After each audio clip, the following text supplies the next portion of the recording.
Welcome back, Webflow creators. Today, I'm going to show you exactly how to add new pages to your Webflow project so you can quickly expand your website in just a few clicks. Let's dive right in. First, open up your Webflow Designer, navigate to the left side of your screen and click on the Pages icon, which looks like a small stack of paper, or simply press P on your keyboard to instantly open the Pages panel.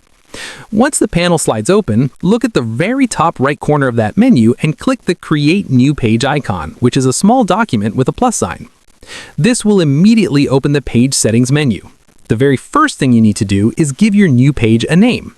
As you type, Webflow will automatically generate the page slug beneath it, which is the exact URL address for this specific page. But you can always customize that slug manually if you need it to be shorter or more specific. Next, scroll down just a bit to find the SEO settings section. Here, you should enter a clear title tag and a brief meta description so search engines know exactly what your new page is all about. When you're perfectly happy with your settings, head back up to the top right corner and click the blue Create button to finalize everything. Just like that, your brand new, completely blank page will load directly onto your canvas, ready for you to start dropping in your sections, dragging in your text elements, and building out your layout exactly the way you imagined it.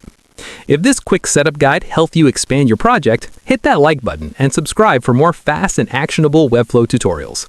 Drop a comment below letting me know what page layout you are planning to design next, and I will see you in the next video.